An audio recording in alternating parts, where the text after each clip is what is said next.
There's no place like this place, so this must be the place. You can't get what we've just got sitting in our couch watching NCIS. You won't get none of this at the Masonic Lodge. You won't get it in the organization. You Walmart's beat back. It has to come down. It has to come down. I'm counting the straight between its two.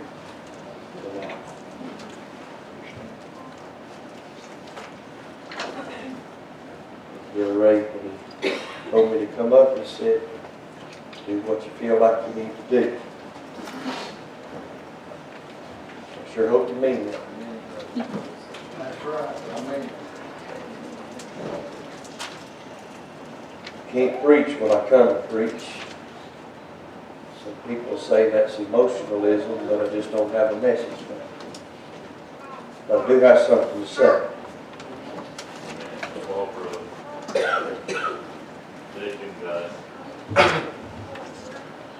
Quote the verse the other night is Matthew chapter 5. In our church, we've been in this text for months and months and months and months.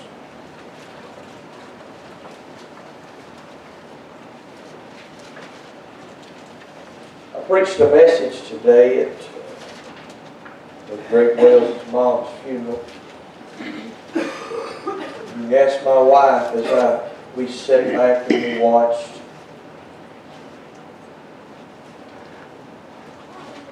And I'm going to be honest with you tonight, Christianity is breaking my heart. Amen. You're exactly right.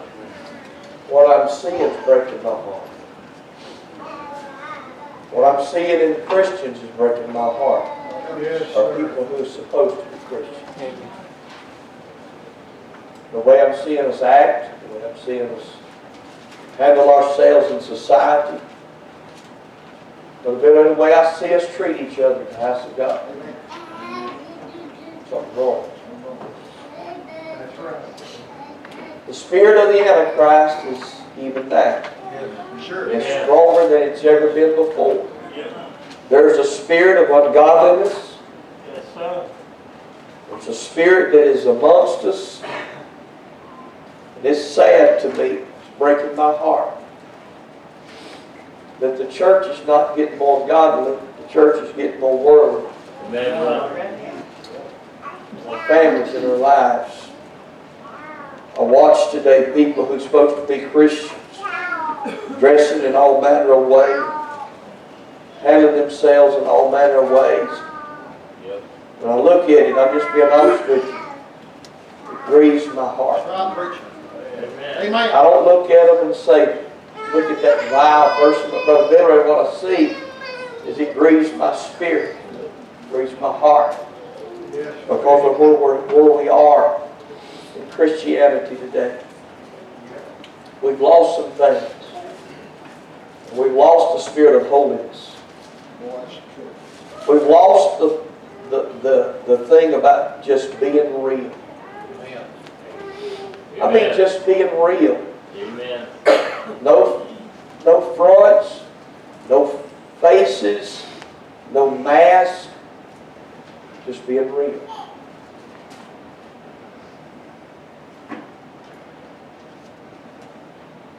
That may be my question tonight. I know some of you's driven a long way, but I've driven just to try to see what God's going to give me tonight. Are you real tonight?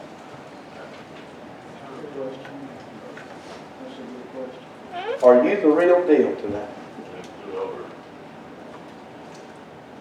The verse that we've been on for so long at our church is Matthew 5, verse number 20. It's this text. You understand that Jesus was living in the day of religion. You understand that religion crucified our Savior. Right. That's right. And Jesus is pulled apart in this text, and He's took His elect guys, those elite, those church builders, if I can say it that way without being wrong, Brother Billy Ray. He's took that clay that He's going to use to spread the gospel. And He took those guys up and He began to talk to them about those Beatitudes.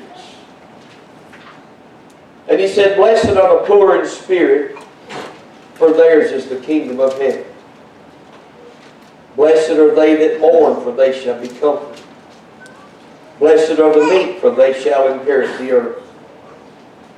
Blessed are they which do hunger and thirst after righteousness, for they shall be filled. Blessed are the merciful, for they shall obtain mercy. Blessed are the pure in heart, for they shall see God." Can I ask you a question tonight? How long has it been since you can say that you saw God? How long has it been since you know beyond the shadow of a doubt that you had sweet communion with God? I read something a while back, Brother Billy Ray, and he said, what is easier, to inhale or to exhale? What is more important? To inhale or to exhale? To be able to breathe in, talking about communion with God and talking with God. We must have God speak to us. Amen. We must have God show us how to walk and how to talk and how to do. And we have His Word. Blessed are the pure in heart, for they shall see God. Blessed are the peacemakers, for they shall be called the children of God. Blessed are they which are persecuted for righteousness' sake, for theirs is the kingdom of heaven. And he goes on down and he begins talking about rewards and being salt and light, all those things that we've heard preached all of you. But he said, "But for I say unto you that except your righteousness exceed the righteousness of the scribes and Pharisees." Y'all do understand tonight that the Pharisees were righteous in their self. It was self-righteousness. Right. Wasn't nothing about Jesus Christ. But they were righteous within themselves. And he said, except your righteousness. He's looking straight at these guys who's going to carry the gospel. And he said, except your righteousness exceed the righteousness of these guys, these religions. I want to read it exactly right. Ye shall in no case enter into the kingdom of heaven. I wonder tonight, and I could take time and back up and go through here, but I'm just saying the message is this tonight. This is it. This is one of the shortest messages I've ever preached. Are you ready? Are you right with God? If Jesus Christ came tonight, we don't have no choice but to be honest. There's some going to be left behind. That's right. But Bill Ray, probably some in this very building, not going to heaven. Not because you're not a good person. Not because you're not in church, but because you've not believed in the only begotten Son of God. Are you saved? The greatest desire of this building tonight with these people is for you to accept Jesus Christ as your Savior. Child of God, your greatest need tonight is to come clean with God. Your greatest need tonight is to confess your sin. You know, one of the hardest things for us to do as God's people is to say, it's me, oh Lord, standing in the need of prayer. I'm guilty. God, it's me. God, I need to get right with you. I'm wrong. One of the hardest things for me to do as a husband is to tell my wife, I'm sorry. And I'm wrong. There's something about pride in us that's killing us. Sure. Yep. It's killing us in our churches. That's why we don't have any more movement than we have. Our pride's killing us. We can't worship like we want to because our pride's killing us. Right. Hey, some of us a while ago, whenever them girls were singing that song, and your heart's just about to blow up. Can't hardly contain yourself. Yet our pride keeps us from just being free and worry about what everybody else thinks. Right. Amen. No, it's time to be. It's just time to get real. It's time to be real. It's time we quit playing games. It's time we get honest. It's time to quit make-believe. It's time to quit playing. It's time to get right with God.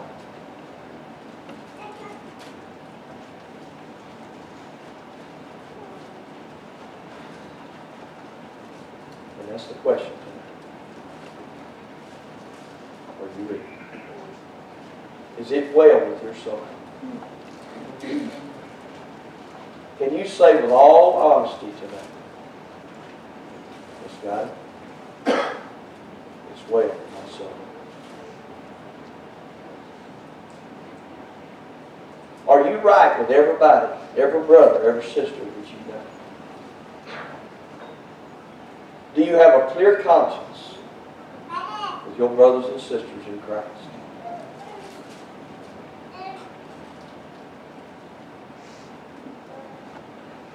Is it well with yourself?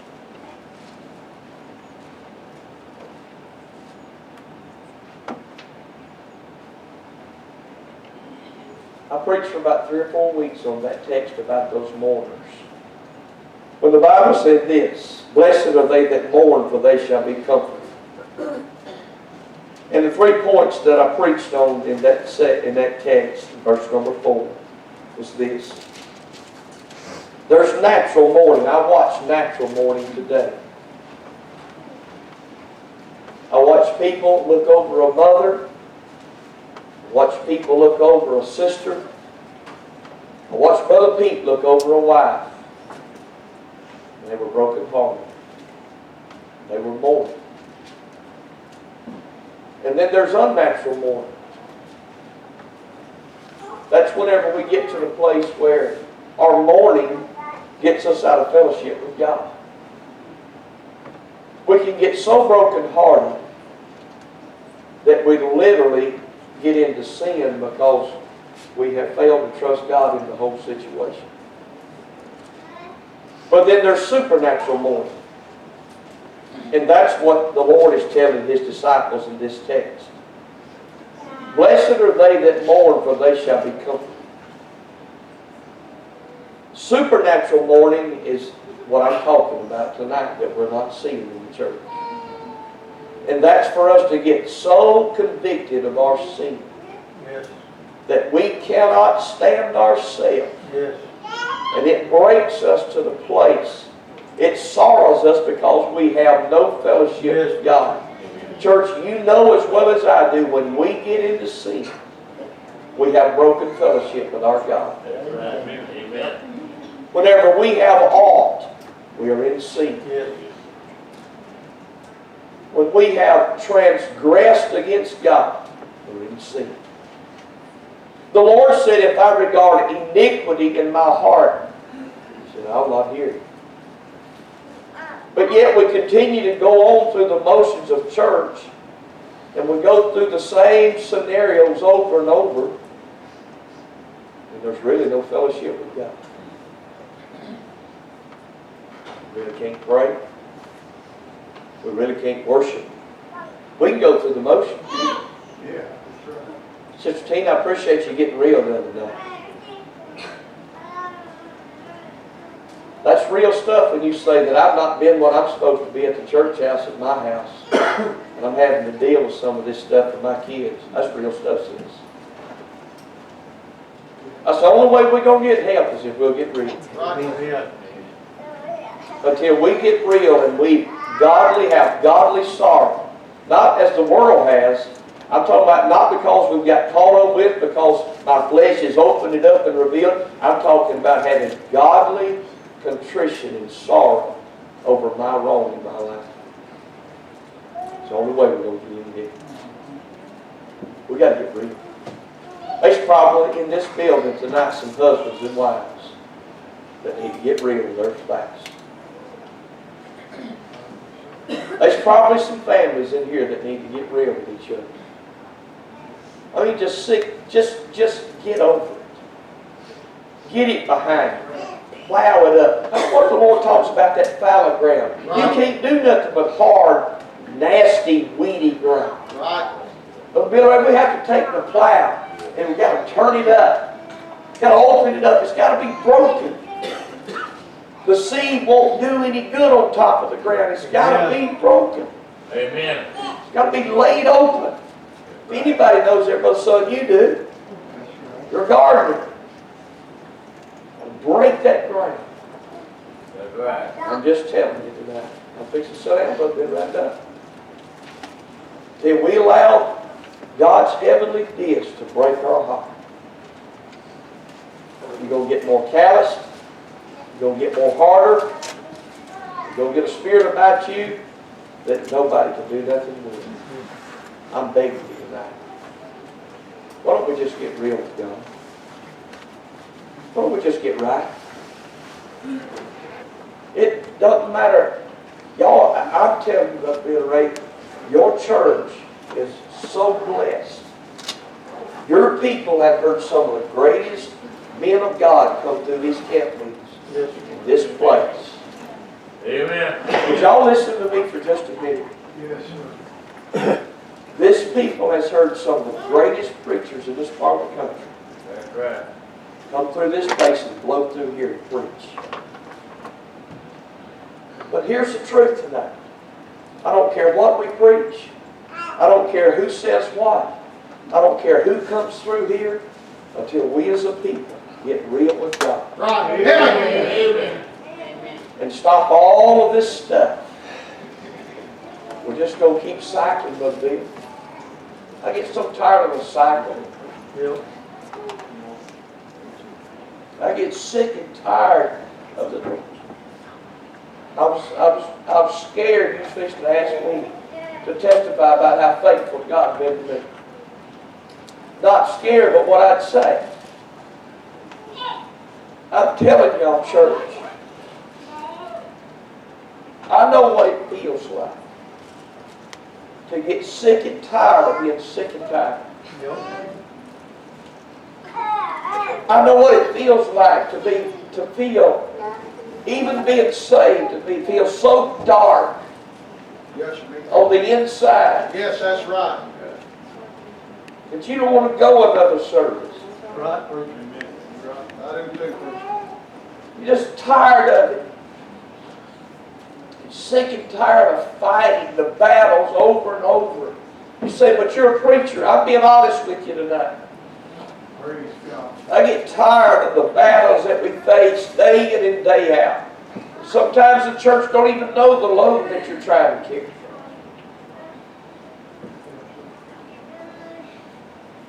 And a lot of it's because we just won't get real.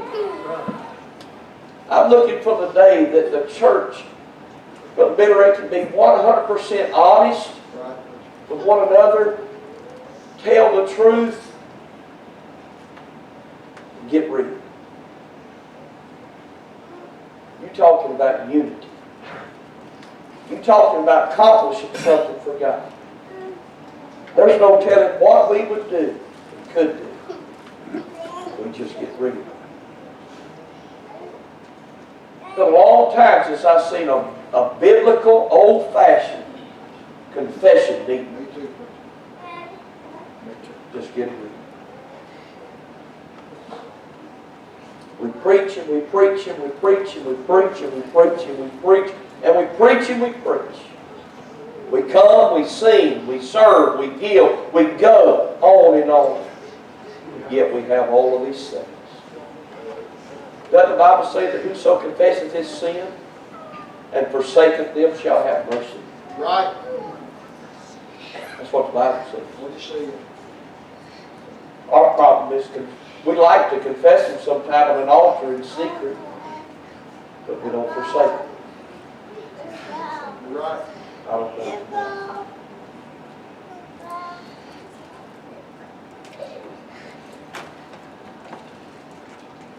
God knows my heart tonight. I will be real.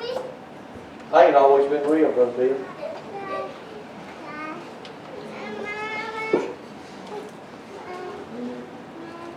I want to be real. We try to be something we're not in places.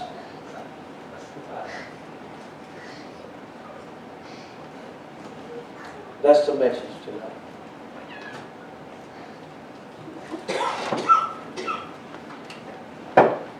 If we let the Holy Spirit of God ingrain that in our heart, let's just have old-fashioned meat. Lord help. And what we can leave here accomplishing. For the glory of God. Just we read. Who are you tonight? We're going to die one of these days. If the Lord doesn't come, every one of us is going to leave this world. We're going to die just like we live. That's what I preached today at that funeral. The Bible said, David said Abner died as a fool.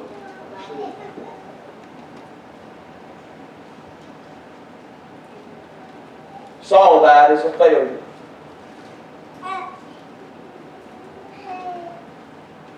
Judas died as a fake.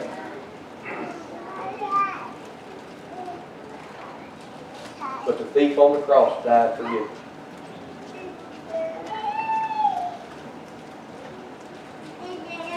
Wouldn't it be good tonight for every one of us that's in this building to be able to get out in our cars and drive on the way home, free as a bird, That's right. saved, forgiven, in fellowship, with the joy of the Lord in our heart? Wouldn't that be good? Yeah. Okay. It's up to us. That's all I got, Richard. I'm done.